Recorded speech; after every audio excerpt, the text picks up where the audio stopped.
إن الذين آمنوا وعملوا الصالحات كانت لهم جنات الفردوس نزلا আল্লাহ রব্বুল আলামিন পবিত্র কোরআনে জানায় দেয়, ও জামালপুরের মুসলমান, আল্লাহ তাআলা বলেন ইন্নাল্লাযীনা আমানু, আল্লাহ রব্বুল আলামিন ঈমানদারদেরকে সম্বোধন করে বলে, ও ঈমানদারের দল, আমি আল্লাহ কোন কাফের মুশরিকদেরকে সম্বোধন করি নাই। আমি আল্লাহ তোমাদেরকে এত বড় নিয়ামত, আমি আল্লাহ তোমাদেরকে যে ঈমান নামক দৌলত দান করলাম বান্দা, আমি আল্লাহ তোমাদেরকে ঈমান নামক দৌলত দান করার পর আমি আল্লাহ তোমাদেরকে মায়ার ডাক দিয়া কাছে টেনে বলি, ঈমানদারেরা, তোমরা সর্বপ্রথম ঈমান গ্রহণ করেছ, ওয়া আমিলুস সলিহাত, এরপরে তোমরা সৎ আমল করো, নেক আমল করো। এক নাম্বার বিষয় আমার আল্লাহ জানায় দেয়, ও নবীর আশিক, আল্লাহ তাআলা এক নাম্বার বিষয় জানায় ঈমান গ্রহণ করো। মায়ার নবী সাহাবায়ে কেরামদেরকে নিয়া সুন্দরভাবে এমনভাবে আলোচনা করতেছেন, এমন সময় মায়ার নবীর কাছে একজন ব্যক্তি আসলেন, সাদা ধবধবে পোশাক। মায়ার নবীর কাছে আসার পর সামনে হাঁটু গেড়ে রসুলের সামনে বসে গেলেন। যাওয়ার পর বলে, ও নবী আমার, ঈমান কাকে বলে এটা আমাকে জানায় দেন কো মায়ার নবী। তখন বললেন, ঈমান বলা হয় আল্লাহ তাআলাকে না দেখে বিশ্বাস করা। আপনারাই বলেন তো, আমরা কি আল্লাহকে দেখেছিনি? আল্লাহকে না দেখে বিশ্বাস করার নাম ঈমান। আল্লাহর রাসূল সাল্লাল্লাহু আলাইহি ওয়াসাল্লাম আরো বলেন, আমানতু বিল্লাহ, আমি আল্লাহ তাআলাকে দেখি না, এটার উপরে বিশ্বাস করলাম। আল্লাহ যতগুলা নবী পয়গম্বর দুনিয়ার মধ্যে প্রেরণ করেছে সবগুলাকে আমি বিশ্বাস করলাম। পরকালে আমাদের একটা জগৎ, এই জগৎ কি না দেখে বিশ্বাস করার নাম ঈমান। আল্লাহ তাআলা জান্নাত জাহান্নাম তৈরি করেছেন, এগুলাই বিশ্বাস করার নাম হলো ঈমান। আমরা যাহা কিছু করব ওই মালিকের জন্য করব। আমরা নামাজ পড়ব, ওই মালিকের জন্য নামাজ পড়ব। আমার নামাজ, আমার কুরবানি, আমার ইবাদত সব কার জন্য হবে? জোরে বলেন। আল্লাহ রাব্বুল আলামিন জানায় দেয়, ইন্না সলাতি ওয়া নুসুকি ওয়া মাহইয়ায়া ওয়া মামাতি লিল্লাহি রাব্বিল আলামিন। আমার নামাজ, আমার কুরবানি, আমার ইবাদত একমাত্র আমার মালিকের জন্য হবে। দুনিয়ায় কারোর গোলামি করা যাবে নি। একমাত্র ইবাদত হবে কার জন্য? একমাত্র মালিকের জন্য আমাদের গোলামি হবে। ঠিক কিনা বলেন? মুসলমান ইমানদার আল্লাহর গোলাম, ও যুবক ভাই, পর্দার আড়ালের আম্মা জানেরা, ভালো করে খেয়াল করে শুনবেন। তখন মায়ার নবীর সামনে ব্যক্তিটা বসার পর বলতেছে, ও নবী আমার, এটাই তো হলো ঈমান, এটাই তো হলো ঈমানের শাখা। যাহা কিছু আপনি আলোচনা করলেন সব কিছুই হলো ঈমানের শাখা, এটার নাম হলো ঈমান। বলেন আমানতু বিল্লাহ। আমরা না দেখে আল্লাহকে বিশ্বাস করি। আমরা যাহা কিছু আপনি বলেছেন সব কিছুর উপরে ঈমান আনলাম, আমরা সব কিছুর উপরে বিশ্বাস করলাম, এটার নাম হলো ঈমান। ও যুবক ভাই, এখনো পর্যন্ত বাহিরে কেন তুমি ঘুরতেছ?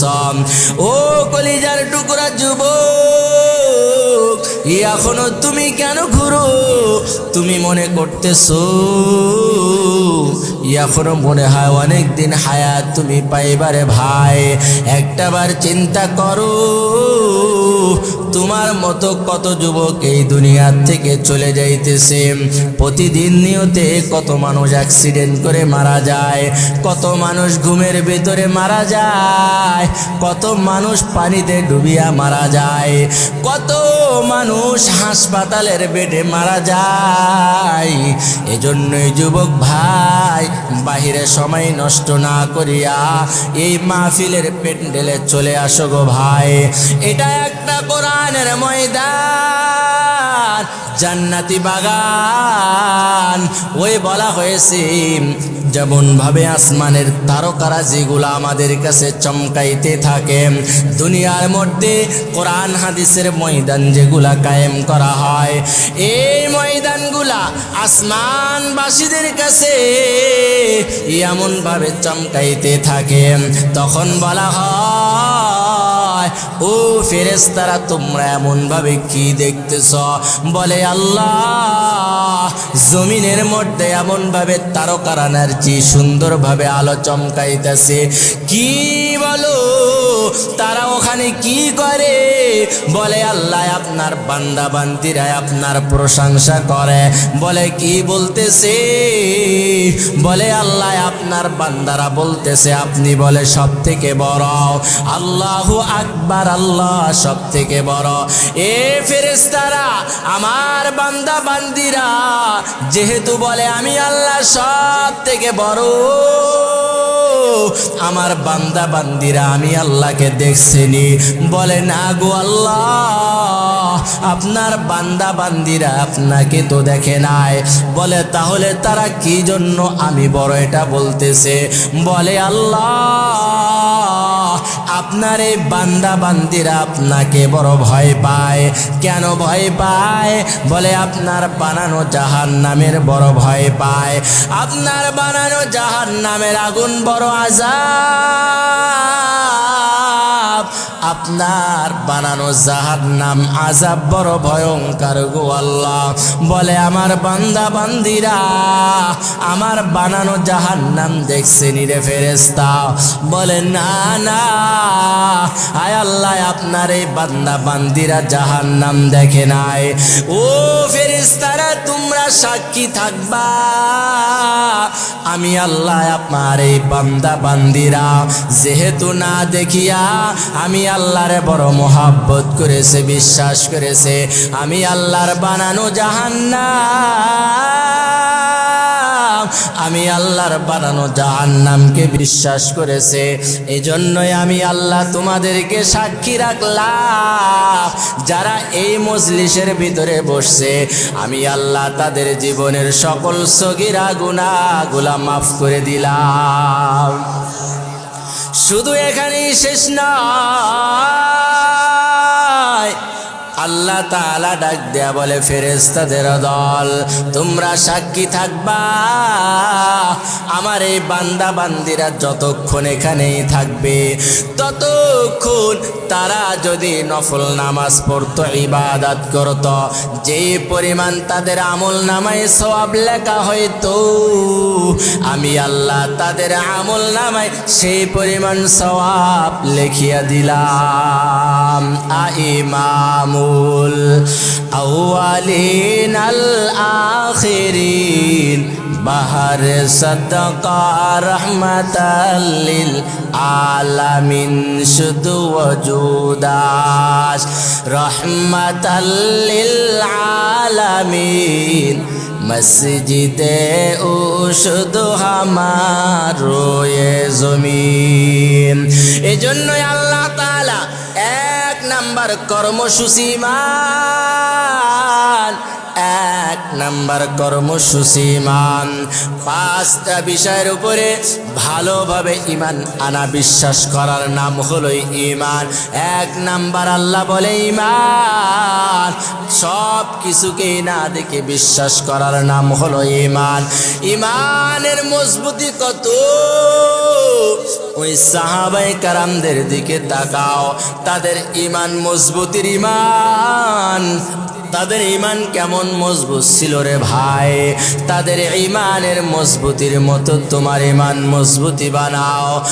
কয়েকটা বিষয়ের উপরে আলোচনা করলে বড়ই বোঝা সহজ হবে।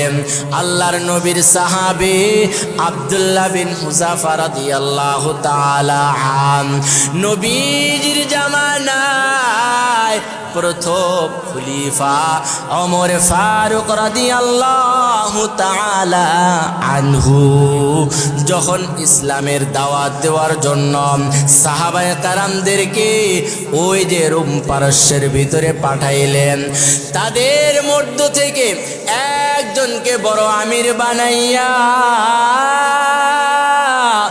আব্দুল্লাহ বিন হুযাফা রাদিয়াল্লাহু তাআলা আনহুকে তখন আমির বানাইয়া আব্দুল্লাহকে তাদের সাথে পাঠায়া দিলেন।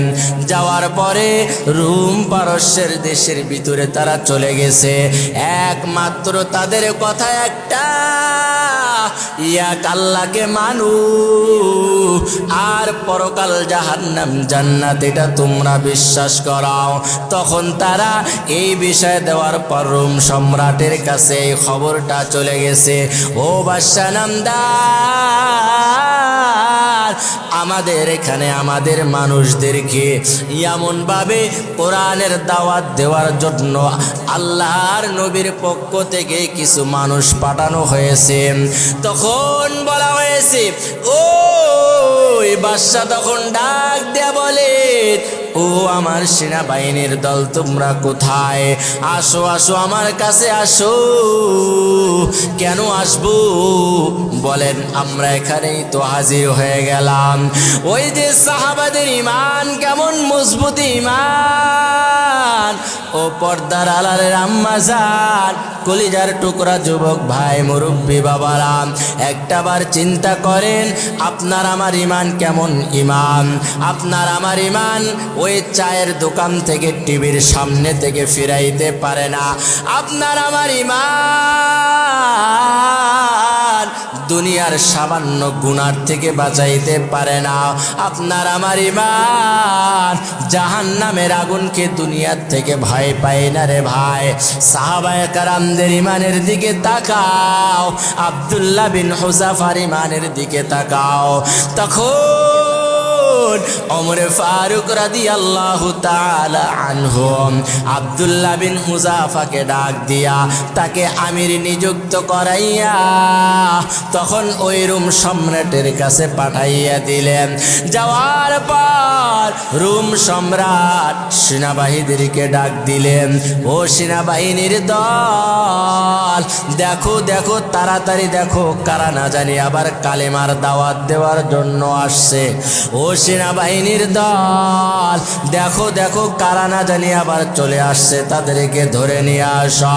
ও বাদশা নামদার, তাদেরকে ধরার পর তাদেরকে নিয়ে কোথায় রাখবো বলেন? বলে তাদেরকে ধরিয়া তাদেরকে নিয়ে জেলখানার ভিতরে আবদ্ধ করো। যুবক মুসলমান নবীর উম্মত, একটাবার চিন্তা করে দেখো, কোনো দিকে নজর নাই বাজার, ওই হেদায়েতের মালিক আমার আল্লাহ। এজন্যই যদি নিজেকে প্রশ্ন করো রে মন, এত সুন্দর বিছানা ফালাইয়া এখানে কেন আসছ? ওরে মন, এত সুন্দর জায়গা ফালাইয়া এই ঠান্ডা বাতাসের ভিতরে কেন বসছ?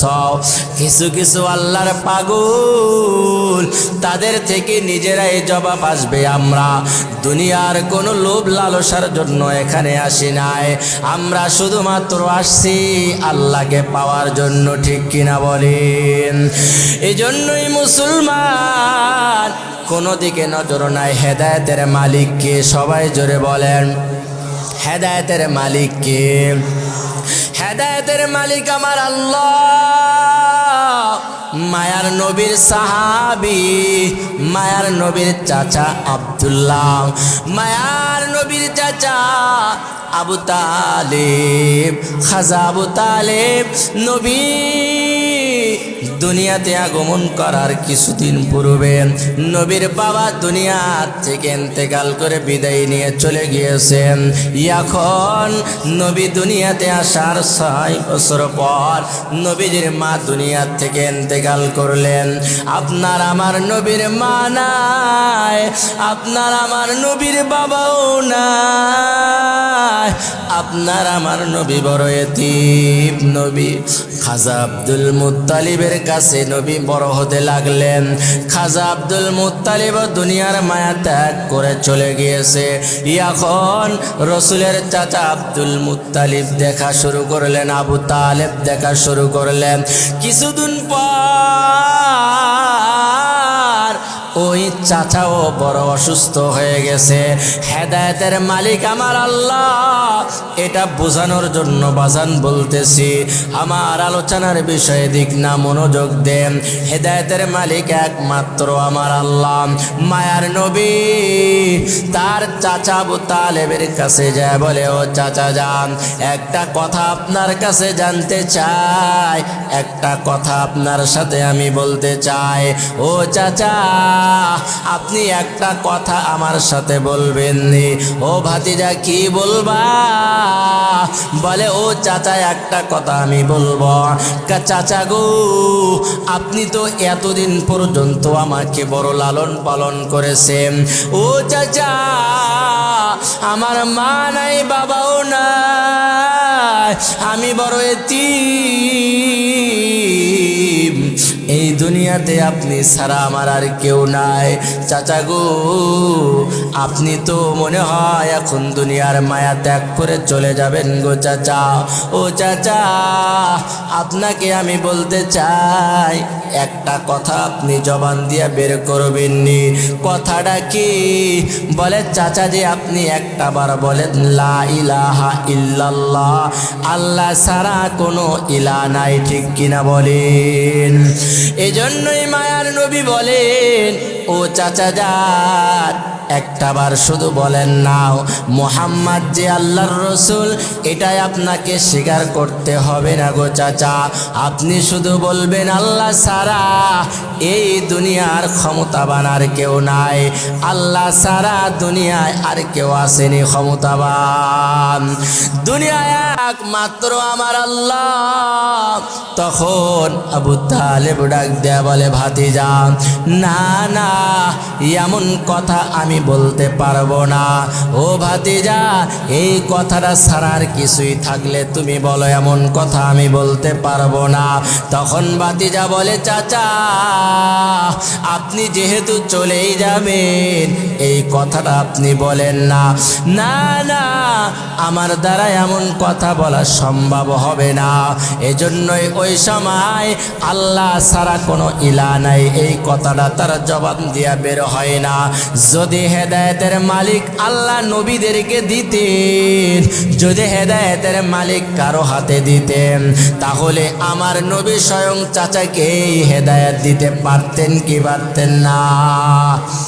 এজন্যই মায়ার নবী ডাক দিয়া বলেন, হেদায়েতের চাবি কাঠি আমাদের কারোর হাতে নয়, হেদায়েতের চাবির মালিক কে?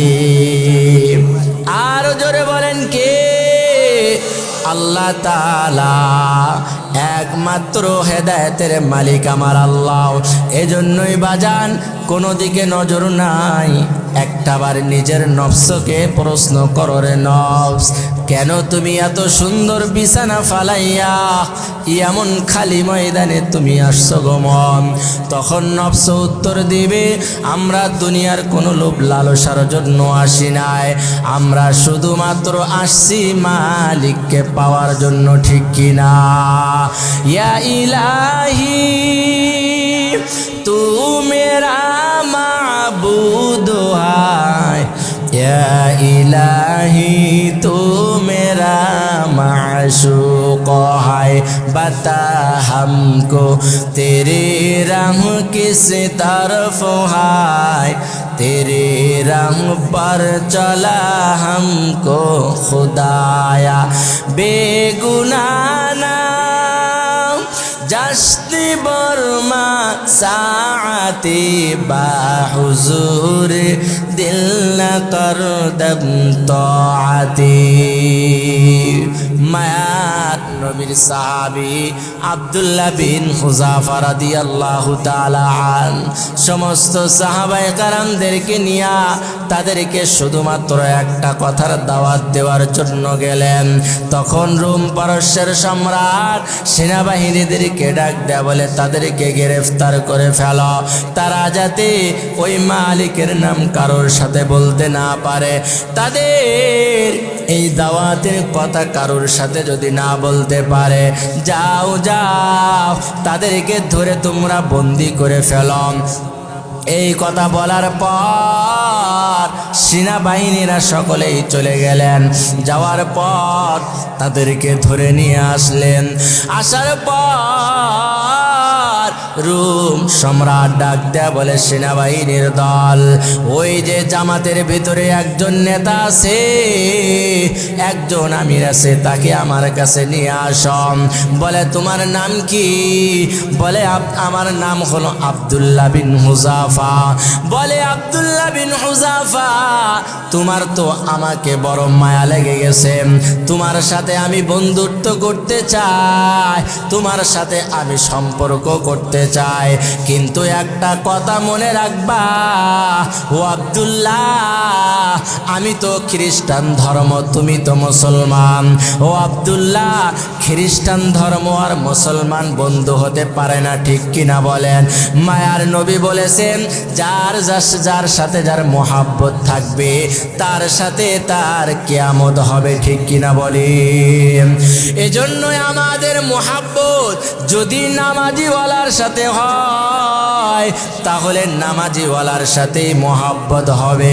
আপনার আমার মোহাব্বত যদি মদিনাওয়ালার সাথে হয় তাহলে মদিনাওয়ালার সাথে মোহাব্বত হবে।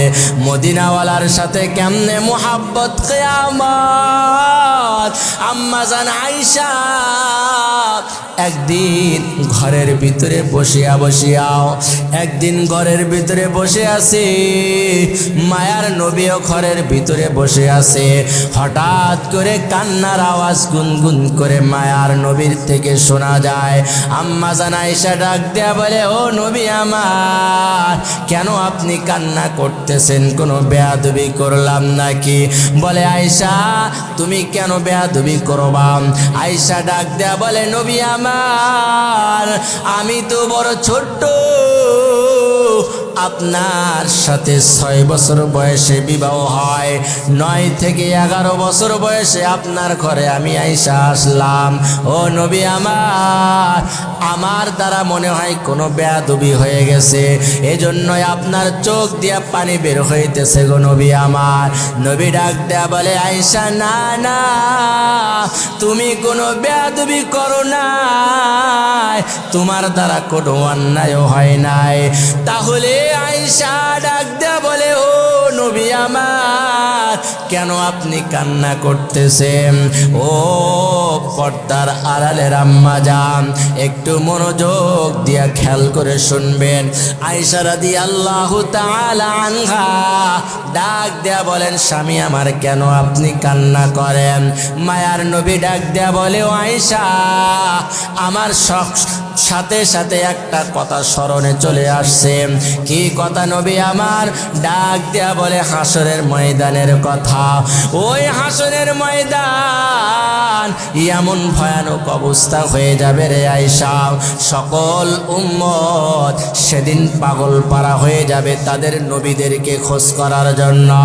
তখন আয়েশা ডাক দেয়া বলে, নবী আমার, সেদিন ওই সমস্ত নবীরা কোথায় থাকবে?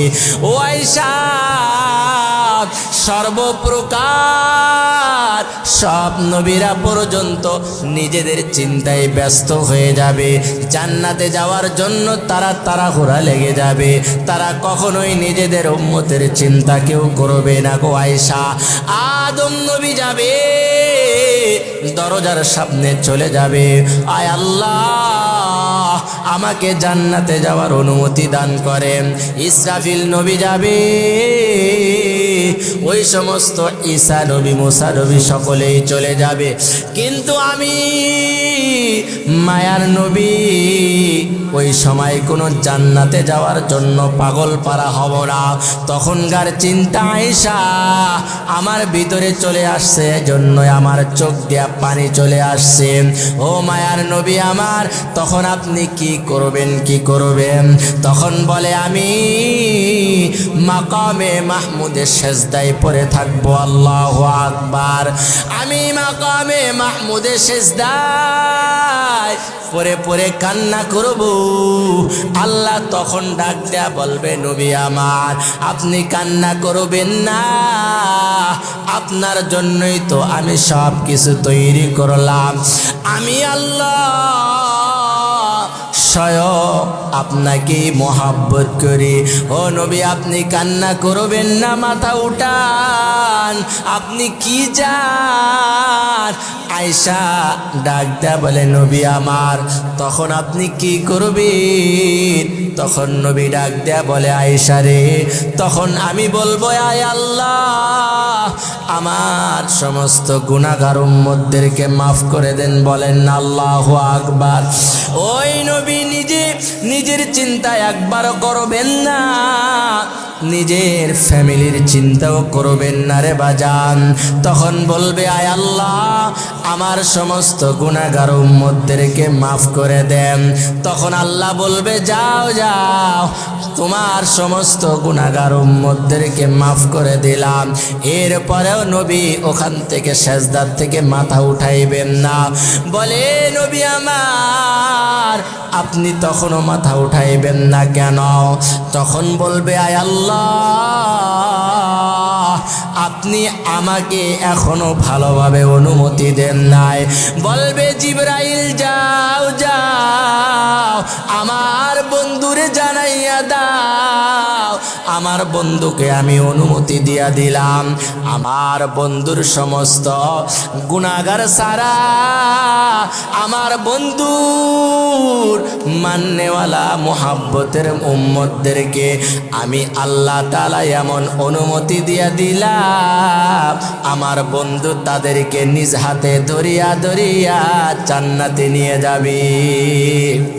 সোহবাতে সালে তুরা সালে কুনার, সোহবাতে তো লে তুরা তো লে কুনার।